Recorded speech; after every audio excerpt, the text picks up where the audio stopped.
তালে তালে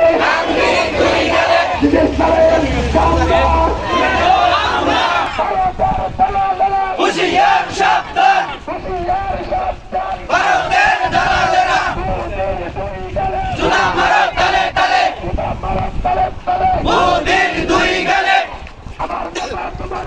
বিশ্বনবী মুস্তাফা, আমার নেতা তোমার নেতা, আল্লাহু আকবার, আল্লাহু আকবার। তুলে নেব আমরা আমাদের স্থান থেকে যতটুকু আমাদের সম্ভব ওই জায়গা থেকে আমরা প্রতিবাদমূলক আজকের আয়োজন করা হয়েছে। আমরা রাসূলুল্লাহ সাল্লাল্লাহু আলাইহি ওয়াসাল্লামের শানে হয়তো কেউ যদি আমাকে গালি দেয় আমি সহ্য করে নেব, কেউ যদি আমার বাবাকে গালি দেয় আমি সহ্য করে নেব, কেউ যদি আমাকে নিয়ে গালি দেয় আমি সহ্য করে নেব, কিন্তু একটা ক্ষেত্রে আমাদেরকে কেউ যদি গালি দেয়, আপনার আমার নবী মুহাম্মদ রাসূলুল্লাহ সাল্লাল্লাহু আলাইহি ওয়াসাল্লামের শানে যদি কেউ গালি দেয় তাহলে এই গালিটা আমরা সহ্য করে নিতে পারবো না। আমরা আলিয়া বুঝি না, কওমি বুঝি না, আমরা সুন্নি বুঝি না, আমরা কেউ যে মাযহাবের হন না কেন, যে পীরের মুরিদ হন না কেন, নবী সাল্লাল্লাহু আলাইহি ওয়াসাল্লামের শানে গায়া নবী সাল্লাল্লাহু আলাইহি ওয়াসাল্লামের বেয়াদবির এর প্রতিবাদে আমরা সবাই এক হাত, ঠিক কিনা বলেন? আমরা সব সময় নবী সাল্লাল্লাহু আলাইহি ওয়াসাল্লামের শানের মুজিজা সম্পর্কে আমরা সব সময় এক থাকবো, একসঙ্গে থেকে প্রতিবাদ করবো ইনশাআল্লাহ। আহমাদুহু ওয়া নুসাল্লি আলা রাসূলিহিল কারীম, আম্মা বা'দ। সম্মানিত ইসলাম প্রিয় তাওহীদি জনতা, আজকে যে আমরা এই বিশাল বিক্ষোভ মিছিলে একত্রিত হয়েছি, আমরা সকলে জানি ভারতের রামগিরি নামে এক বেয়াদব কুলাঙ্গার আমার আপনার নবী বিশ্বনবী মুহাম্মদ রাসূলুল্লাহ সাল্লাল্লাহু আলাইহি ওয়াসাল্লামকে সে নিয়ে কটূক্তি করেছে। এর প্রতিবাদে তাওহীদি জনতা মাঠে ময়দানে নামতে বাধ্য হয়েছে। আমরা কথা বলেন ঠিক কিনা? যে কোনো মুহূর্তে, যে কোনো সময়, যে যেখান থেকে পাই আমরা প্রতিবাদ করব ইনশাআল্লাহ। ভাইরা, যে নবীর শানে আল্লাহ রাব্বুল আলামিন স্বয়ং কুরআনের মধ্যে সেই নবীর চরিত্র সম্পর্কে সার্টিফিকেট দিয়েছেন, আর এই নবীকে নিয়ে কটূক্তি করবে, আমাদের মুসলমানের শরীরের মধ্যে এক ফোঁটা রক্ত থাকা অবস্থায় আমরা বরদাস্ত করব না। কথা বলেন ঠিক কিনা? আমাকে নিয়ে কটূক্তি করবে, এই কুলাঙ্গারের কোনো ধর্মের পরিচয় নাই, এই কুলাঙ্গারের কোনো বংশের পরিচয় নাই, এই কুলাঙ্গার মানবতার দুশমন, ইসলামের দুশমন, নবীর দুশমন। কথা বলে আমাদের সাথে সাথে আরেকটা জিনিস থাকতে হবে, সেই জিনিসটা হলো আরব দেশের প্রখ্যাত আলেম দ্বীন আল্লামা ইউসুফ কারজুবি, তিনি বলেছেন যে সেই দেশ থেকে নবীকে নিয়ে কটূক্তি করবে সেই দেশের পণ্যকে ছাড় ছেড়ে দিতে হবে, বয়কট করতে হবে, বর্জন করতে হবে। কারণ আমার আপনার এই ঘামের টাকা দিয়ে এই নবীর দুশমনদের দেশের পণ্য আমরা ক্রয় করব না। কথা বলেন ঠিক কিনা?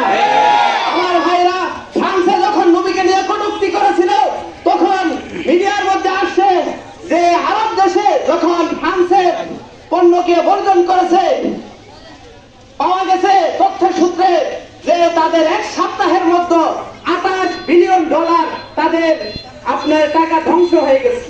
তো আমরাও যদি আজকে এই ভারতের পণ্য বর্জন করতে পারি, ইনশাআল্লাহ তাদেরকে বিদ্যা আঙ্গুল আমরা দেখিয়ে দিতে পারবো ইনশাআল্লাহ। আমার সংক্ষিপ্ত বক্তব্য এখানে শেষ করছি। ওমা আলাইনা ইল্লাল বালাগ। নাহমাদুহু ওয়া নুসাল্লি আলা রাসূলিল কারীম, আম্মা বা'দ। আজকে আমরা এই বিক্ষোভ মিছিলে একত্রিত হয়েছি। আমরা সকলে জানি যে ভারতের কুলাঙ্গার রামগিরি আমার প্যারা নবী, বিশ্ব নবী মুহাম্মদ রাসূলুল্লাহ সাল্লাল্লাহু আলাইহি ওয়াসাল্লামের সম্পর্কে কটূক্তি করেছে। আমরা এর তীব্র নিন্দা জানাই, প্রতিবাদ জানাই। আজকে আমরা এখানে অনেকে একত্রিত হয়েছি, বলতে পারি যে হুজুর আমরা শুধু এখানে একটু মিছিল করলাম, বিক্ষোভ করলাম, এতে কি হবে? কিছুই হবে না। কিন্তু আমাদের এটা ইমানের দাবি, একজন মুসলমান, একজন মুমিনের দাবি হলো আমরা আপনার প্যারা নবীর শানে যদি শান মান নিয়ে কেউ কটূক্তি করে তার বিরুদ্ধে প্রতিবাদ জানানো এটা একজন ইমানদারের ইমানের দাবি। কেউ যদি তা বসে থাকে, কেউ যদি কোনো প্রতিবাদ না করে তাহলে বোঝা যাবে সে প্রকৃত মুসলমান না। আমি যদি প্রকৃত মুসলমান হই তাহলে এর প্রতিবাদ অবশ্যই আমাকে জানাতে হবে। আজকে যদি আমার সামনে আমার নবীর সম্মান নিয়ে কটূক্তি করে, এর জন্য যদি আমার জীবন দিতে হয়, তাহলে আমরা আমাদের এই জীবন দিতে পারবো। সাহাবায়ে কেরাম যারা রাসূল সাল্লাল্লাহু আলাইহি ওয়াসাল্লামকে ভালোবেসে জীবন দিয়েছে, তার সন্তানকে বিলিয়ে দিয়েছে, তার স্বামীকে বিলিয়ে দিয়েছে, তার পিতাকে বিলিয়ে দিয়েছে, তেমনি ভাবে আমরাও আমার হাবিবের সম্মান ইজ্জত রক্ষা করতে যদি আপনার জীবন দিতে হয়, আমরা মাঠে ময়দানে নেমে জীবন দিব ইনশাআল্লাহ। এই বলে আমার সংক্ষিপ্ত বক্তব্য এখানে শেষ করছি। আমা আলাইনা ইল্লাল বালাগ। আসসালামু আলাইকুম ওয়া রাহমাতুল্লাহি ওয়া বারাকাতুহু। আজকের এই বিক্ষোভ সমাবেশে সমবেত মুসল্লিয়ানে কেরাম, বিভিন্ন প্রতিষ্ঠান থেকে আগত মুরব্বিয়ানে কেরাম এবং মুসল্লিয়ানে কেরাম সবাইকে আমি আন্তরিকভাবে শুভেচ্ছা জানাচ্ছি। আজকের আমরা এই প্রতিবাদ সমাবেশকে সফল করার জন্য সকলের প্রতি আমরা কৃতজ্ঞতা প্রকাশ করছি।